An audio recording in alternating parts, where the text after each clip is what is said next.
আজকে আপনাদের সাথে শেয়ার করছি পিঠার রেসিপি। আর এই পিঠাটা হবে নরম তুলতুলে, মুখে দিলেই মিলিয়ে যাবে। একবার এই পিঠা যে খাবে পিঠার প্রেমেই পড়ে যাবে।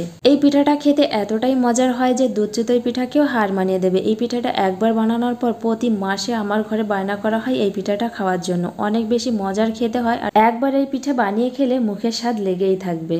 একটা মিক্সিং বোল নিয়েছি, দিয়ে দিচ্ছি দুটো ডিম। ডিমের পরিমাণটা কম বেশি বাড়িয়ে নিতে পারেন। আর এখানে দিয়ে দিচ্ছি চিনি, 1.5 চামচের মতো চিনি দিয়ে দিচ্ছি। আর এখানে দিয়ে দিচ্ছি স্বাদ মতো নুন। চিনিটা অবশ্যই গুঁড়ো করে দিতে হবে, তাহলে চিনিটা তাড়াতাড়ি গলে যাবে। আর গোটা চিনি দিলে এটা গলতে অনেকটাই সময় লাগবে। ডিম আর চিনিটাকে খুব ভালোভাবে মিশিয়ে নিতে হবে যতক্ষণ না চিনিটা গলে যাচ্ছে। দিয়ে দিচ্ছি নারকেল, আর তার সাথে দিয়ে দিচ্ছি সুজি। সুজিটাকে অল্প অল্প দিতে হবে আর মেশাতে হবে।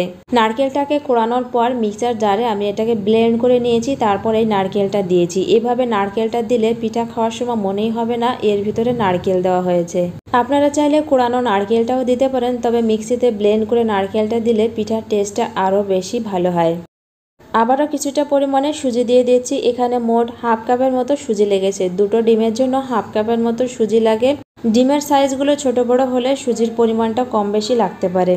এবার এখানে দিয়ে দিচ্ছি দুধ। দুধটাকে আগে থেকে জাল করে ঠান্ডা করে নিয়েছিলাম। দুধটাকে অল্প অল্প করে মিশাতে হবে, একসঙ্গে বেশি পরিমাণে দুধ দেওয়া যাবে না, তাহলে এটা পাতলা হয়ে যাবে। দুধ না থাকলে দুধের পরিবর্তে সামান্য জলও ব্যবহার করতে পারেন। পিঠাটাকে আরও বেশি টেস্টি করার জন্য এখানে গুঁড়া দুধও ব্যবহার করতে পারেন। পিঠার ব্যাটারটা ঠিক এরকম করেই রাখতে হবে। পিঠার ব্যাটারটা পাতলাও হবে না, ঘনও হবে না। এবার এটাকে কিছু সময় রেস্টে রেখে দেবো, ততক্ষণে আমি দুধটাকে জাল করে নেব। কড়াইতে দিয়ে দিচ্ছি দুধ। আমি এখানে 1 লিটারের মতো দুধ নিয়েছি, আর এর ভিতরে দিয়ে দিচ্ছি 3টে এলাচ, একটা তেজপাতা আর এলাচ দিলে এর দারুণ একটা ফ্লেভার আসে। যতটা পিঠা বানাবেন সেই হিসাবে দুধটা নিতে হবে। আমি এখানে 1 লিটার দুধ নিয়েছি। দুটো ডিম আর 1/2 কাপ সুজির জন্য 1 লিটার দুধ নিয়েছি। আর এই দুধটাকে জাল করে একটু কম করে নিতে হবে।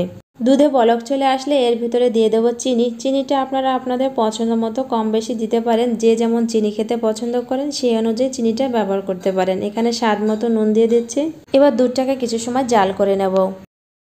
দুধটাকে জাল করে বেশি ঘন করা যাবে না, 3-4 মিনিটের মতো জাল করে নিলেই হয়ে যাবে। আর এই দুধটার সঙ্গে আপনারা চাইলে গুঁড়া দুধও মিক্স করে দিতে পারেন, তাহলে এর টেস্টটা আরও বেশি ভালো আসবে।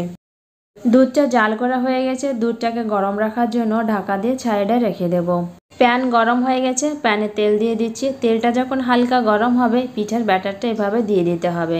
আর পিঠা বানানোর সময় পিঠাগুলো একটু গোল গোল বানানোর চেষ্টা করবেন, তাহলে পিঠাগুলো দেখতে অনেক সুন্দর হবে। পিঠাগুলো আমি এখানে একটু বড় করে তৈরি করছি, আপনারা চাইলে এর থেকেও একটু ছোট করে তৈরি করতে পারেন। লো টু মিডিয়াম ফ্লেমে পিঠাগুলো ভেজে নিতে হবে। আর এই পিঠাগুলোতে বেশি কালার আনা যাবে না, 2 থেকে 3 মিনিটের মতো এই পিঠাগুলো ভেজে নিতে হবে। পিঠাগুলো বেশি কড়া করে ভাজা যাবে না। পিঠা ভাজা বেশি কড়া হয়ে গেলে দুধে একদমই ভিজতে চাইবে না, আর পিঠাটা নরম তুলতুলেও হবে না। রেসিপিটি কে কোথা থেকে দেখছেন কমেন্টে অবশ্যই জানাবেন। ভালো লাগলে লাইক, কমেন্ট, শেয়ার করে দেবেন। আমার ইউটিউব এবং ফেসবুক চ্যানেলে দেখে থাকলে চ্যানেলটিকে সাবস্ক্রাইব এবং ফলো করে পাশে থাকবেন। পিঠাগুলো উল্টে দিচ্ছি, আর পিঠার কালার দেখে বুঝতে পারছেন পিঠাগুলো আমি কীরকম কালার রেখে ভেজেছি। ঠিক এরকম করে ভাজতে হবে। পিঠার কালার যদি বেশি হয়ে যায় বা পিঠা যদি বেশি কড়া করে ভাজা হয়ে যায়, তাহলে পিঠাটা একদমই নরম হতে চাইবে না। এই পিঠাটা যে একবার খাবে পিঠার স্বাদ মুখে লেগেই থাকবে, প্রতিবারই বায়না করবে এই পিঠা খাওয়ার জন্য। দুধ চিতই পিঠার কথা একদমই ভুলে যাবে, এতটা টেস্টি খেতে হয় পিঠা। পিঠাগুলো ভাজা হয়ে গেছে, এবার পিঠাগুলোকে নামিয়ে নেব। আর এই পিঠাগুলো গরম গরম অবস্থায় গরম দুধের ভিতরে দিয়ে দিতে হবে।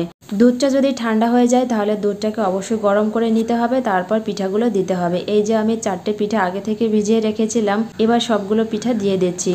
দুধটা ঠান্ডা অবস্থায় পিঠাগুলো ভিজালে পিঠাগুলো নরম হতে চাইবে না, শক্ত থাকবে।